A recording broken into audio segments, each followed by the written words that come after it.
Why Iceland grows bananas?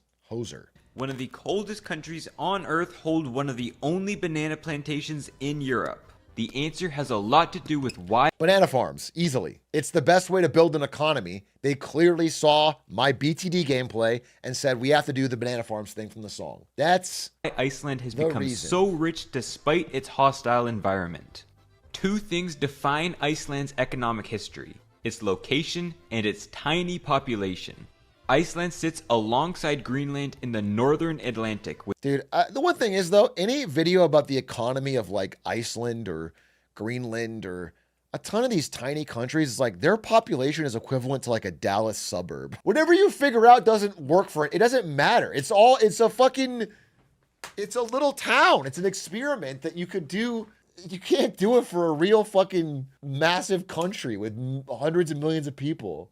Population. Iceland sits alongside Greenland in the northern Atlantic, with its capital Reykjavik north of Anchorage, Iqaluit, and Nuuk. Food has a hard time growing in this cold of a climate, and, as I'm sure you know, humans can't live without food. True. So Iceland's population has always remained quite small as a result, fluctuating around 50,000 people for much of its history as it battled with famines and plagues.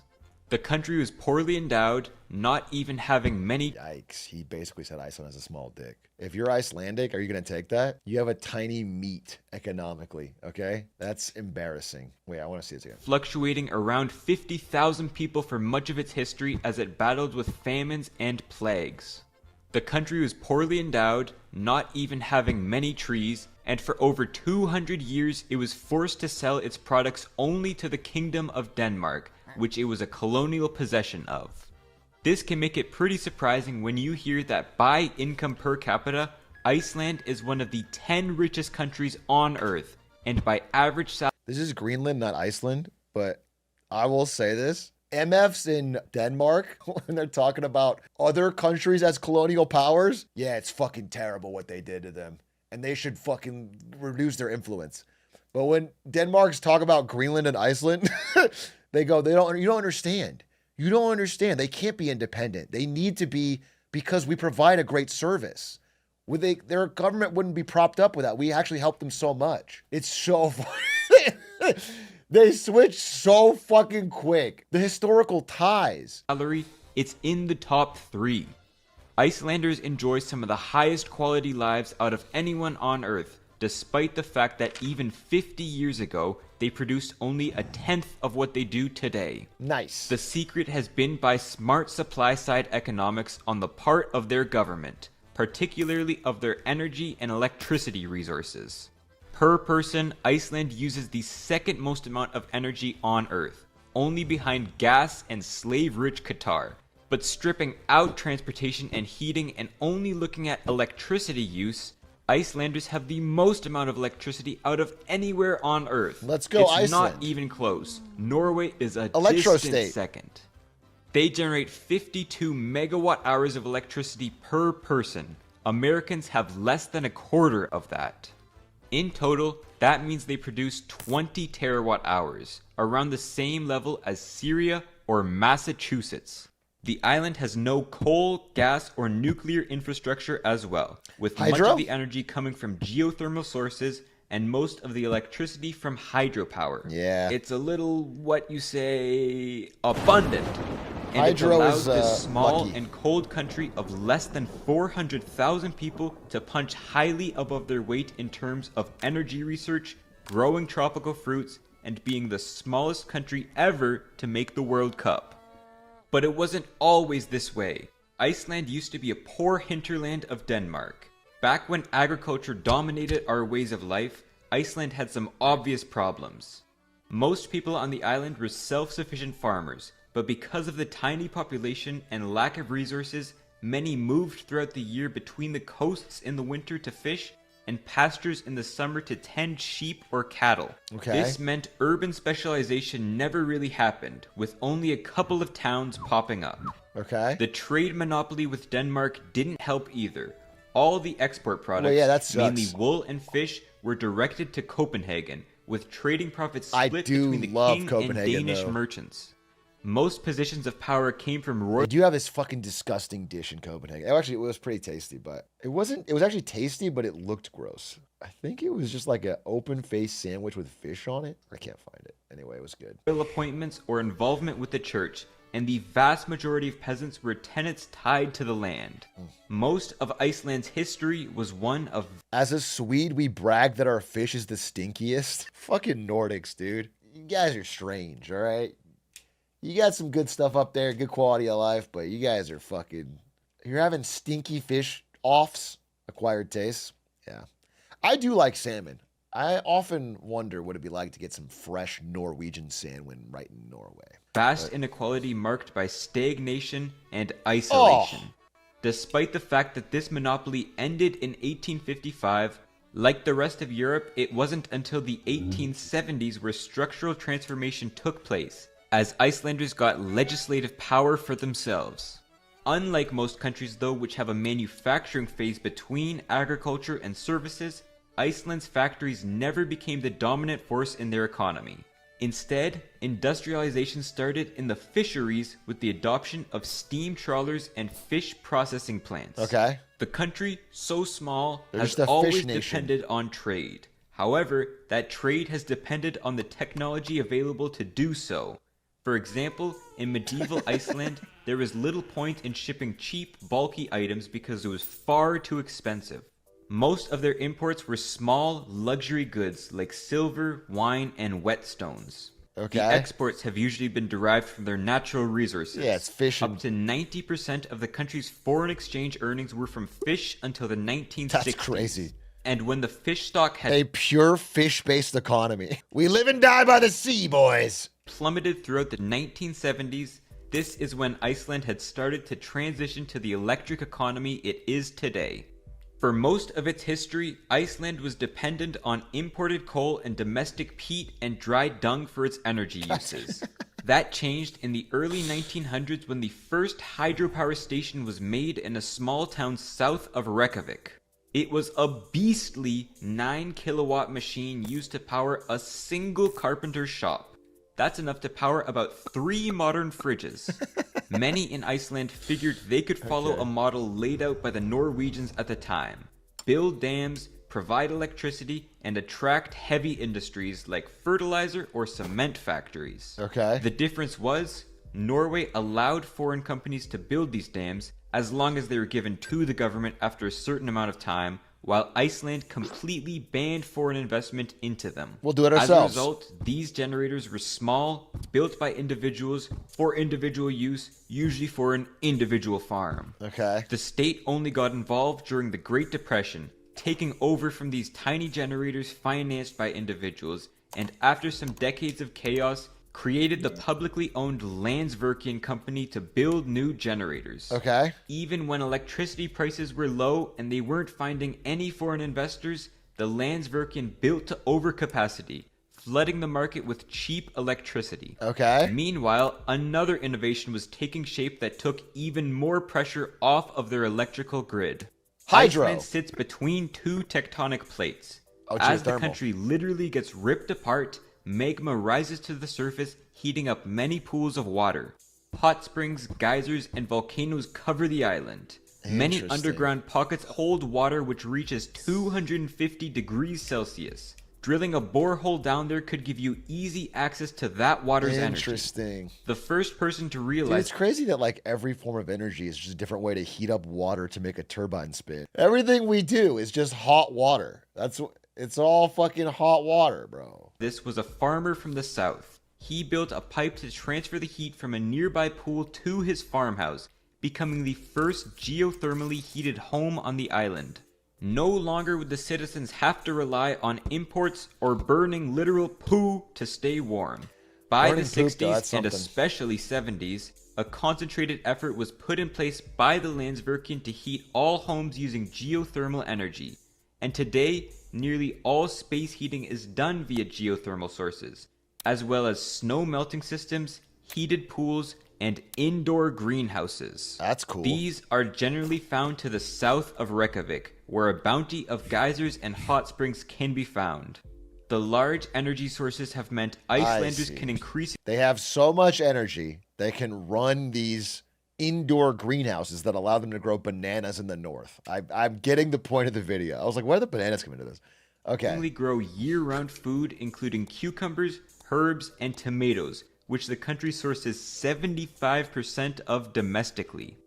As part of research programs, horticulturalists have been able to grow cacao fruit, oranges, figs, ghost peppers, and yes, bananas. Ghost peppers! In the 1950s, there was even a 5-year-long trial to see if Iceland would be able to become a banana exporter, as Northern Europe had lacked a stable domestic supply of their most popular fruit. Yet even under glass, with all this heat and artificial lighting, the bananas had taken about 6 times as long to grow in Iceland as in Latin American or African countries. They simply couldn't compete with the insanely cheap banana prices that have grown into a leading symbol of globalization and intervention and corruption. Today, Icelanders import nearly all of their bananas from overseas. That looks and fucking banana good. farming in Iceland only lingers Holy fuck, I love a nice piece of toast with peanut butter and banana on it. That is a great snack. That's a top tier snack. And they put a little cinnamon on there or something. God, that's fucking good. That looks delicious. That is a little honey on there or something. Did you just call me fat? That's a healthy snack. on as more of a hobby than a leading sector of its economy. The plentiful electricity supply didn't go to waste as their fruit industry never came to fruition. Ayo. One of the explicit goals of creating the Landsvirkjun was to attract certain manufacturers to the island. Since Iceland is a closed loop, as in you can't exactly stuff electricity onto ships and send it off, the people who use the can make electricity cables. had to go there. The magic material which Iceland actually got rich off of is aluminum. Smelting aluminum is incredibly electricity intensive, requiring 14,000 kilowatt hours per ton. Was Iceland a big Bitcoin place during the boom? I feel like everyone was searching for cheap energy. Oh my God, it was.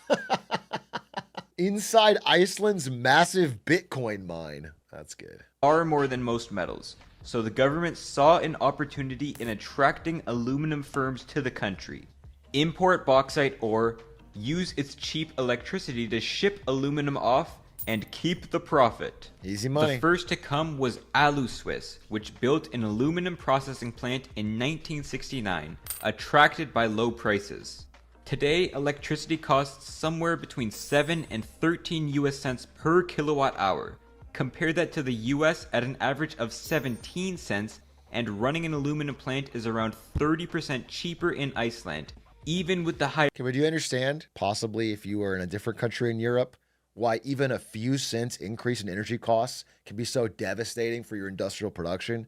People might flee. Like if you were a country that perhaps shut down all your nuclear power plants and it made your energy costs go up, and then it became not cost competitive for your massive manufacturing industry, and so they moved it to other nations. It's a hypothetical example of a random hypothetical country. Their wages and shipping costs because electricity is by far the biggest input in turning bauxite ore into aluminum sheets.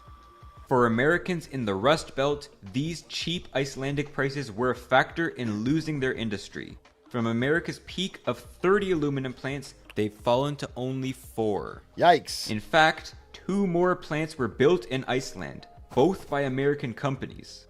Century Aluminums in 1998 and Alcoa's in 2007. A 4th one was partially built but cancelled after their 3, basically only banks had collapsed in 2008. Now, Iceland makes roughly the same amount of aluminum as the entire United States does, or about 1/3 of Canada, or 1/30th of China. Jesus. But look at the electricity generation Jesus. graph throughout this time. Here's when they made those plants. Here's where the Fjótstallur power station is, by far the largest in the country. Here's where the Alcoa plant is. Iceland's massive electricity supply is not going to its people. Only about 6% ends up in households, whereas over 70% goes to the 3 aluminum smelters. And if you still think 3 smelters doesn't sound impressive, The rest of Bitcoin? consider that these alone generate about as much foreign exchange as their entire tourism industry. And going to Iceland isn't cheap. And yet, there's more to do with the electricity. as companies pour billions into big data, machine learning, blockchain, artificial intelligence, and big data analysis, they're going to need the computer power to do such Internet of Things. Companies like BMW already use Icelandic data to render their designs or run crash test simulations. Not only is it about 80% cheaper than running a British data center, but it solves much of the heat problem they face. A British data center. To operate, these buildings must be kept at around 20 degrees Celsius, whereas the average summer temperature in Iceland is only about 10 to 12 degrees, meaning they can just use the outside air as a free source of AC. The extra heat could potentially be used to add more heat energy to the already well-built system. 3 companies already operate data centers across the country, totaling 200 megawatts in capacity, contributing to an estimated 7% of total electricity use and 5% of GDP. How about that? The hype for data gives the Landsvirkjun extra negotiating power against the aluminum companies, From aluminum which to critics data. say the country has grown too dependent on. Some other critics say they're too dependent on these new data centers, that Iceland's green energy shouldn't go to mining Bitcoin used for crime. The ex-prime minister has called for Iceland to grow corn, not data, with its electricity. But does that make sense? The history of trade routes starts out with small, precious things being traded among willing-to-pay elites. Things like silk, cinnamon, perfumes, and myrrh. Whatever. Most data centers wouldn't be used for crypto, though. Maybe in 2021 boom period, but I assume now if BMW's buying a data center, it's to use for AI or what. You know, it's not for fucking crypto. So that line of thought doesn't really make a lot of sense. You could just ban crypto mining, which I do think is a waste of your energy. Then, with the European Age of Discovery and all this new land they had access to, trade became much more about outsourcing land, with popular items coming back to the old world being things like sugar, Brazil wood, and furs. It's relatively recent when we started trading bulky, cheap things, and small countries dependent on bulky, cheap things could join the global economy. Iceland isn't naturally rich in many things, but it is. I must be hungry because every time I see this food, I just think I talk about food. I'm fucking hungry. I want to posit something. Is there a better overall pound for pound blue chip meal than rice, veggies, and a meat? Maybe some steak in there, maybe some chicken, whatever. Can you beat that? That's kind of that's an unbeatable combo. Sausage and egg steak sandwich. What I'm saying is I think variety is the spice of life. There's a lot of great meals that you could pick instead of that sometimes. But if I had to pick like a daily driver, like a meal that I could always count on, that would be the meal. That's like the goat meal, I think. It's the goat. Yeah, chicken and rice. Really, you can boil it down to chicken and rice, but I think a veggie in there is really nice. Tacos beat that all day. I fucking love tacos. Tacos beat it, but I wouldn't eat tacos every day the way I could eat rice, veggie, meat. Some people are saying potato veggie meat, which I guess is the more European-focused one. Rice veggie meat is, I guess, the more Asian-focused one. But I feel like rice is just proven to be better than potatoes. I feel like in a modern globalized economy, I can just say it. I can just say that rice is better. I can just say that rice is beating potatoes overall. Rich in electricity generating capacity. Since that can't be directly exported, the country has to export it Bought by the rice lobby? Either in metal form or literally virtually. As a byproduct, it's given the citizens some. I mean, you could go rice, potato, veggie, meat. All right, bro, you're getting a little carb heavy here. I'm eating a bowl of rice and potatoes, and then I'm getting a little veggie meat. It's too much. You want to add some bread on it too? You want a fucking loaf of sourdough? No, dude. If I'm gonna have potato, and I prefer mashed potato, to be honest. Mashed potato, steak, and a veggie is a goat meal as well. Of the most clean energy and electricity on Earth. 2 things which dramatically improve the standards of living for whoever has access to them. Iceland's story is one of skilled management. Some guy all caps said French fries and mashed peas. That's your goat daily driver meal? You're British. Fucking we spot the British person. That's disgusting. That's foul. That's like what a toddler would eat. Mashed peas is baby food and French fries is like a child food. Like, yeah, French fries is fine with a burger or something. I'm American. My American showing. How can I bring it back to burger? Of trade, realizing its full potential by making the most of what they're best at. It didn't work for everything. Iceland never became Europe's banana plantation, but it didn't matter since they found the areas they were the best in the world at. And with that money, just imported the bananas and corn. Wait. Someone said rank rice, potatoes, pasta, and bread as carbs. It's actually a fire list. Rice, potatoes, pasta, and bread as carbs. They're all truly S tier in their own right. That's a tough one. If I had to rank them in order, for me personally, it's bread number 1, rice number 2, pasta number 3, potatoes number 4. That's my number. That's my fucking list. It's crazy, I know. It's because I hate the Irish, but I believe in it. And here's the thing about bread, is that bread, when done right, is just the most beautiful human food. Good bread is like designed for us. I think our brain has a good fucking third of it dedicated to loving bread. And then rice, I think, is it's just the goated daily driver, and it goes so well with meat. So those two have to be my top 2. And then pasta and potatoes, I mean, those are luxuries. Take them or leave them, dude. I just like a really good pasta sounds very tasty. And then a potato, I just don't get excited for potatoes as you guys do. Potatoes are fine. I enjoy a potato, but I don't go out of the way for it. Maybe this is the difference. I've never like willingly sat down and eaten a baked potato happily. Like I've had it, but I would never choose it. I'd never be like, I want a baked potato right now, and I want to just eat that. Coastal elitist? I'm from Arizona, bro. I'm not coastal. I've lived in 13 states. I lived all over the world. I don't like it. It's just I don't love it. It's just fine. Baked potato always tastes to me like this is okay.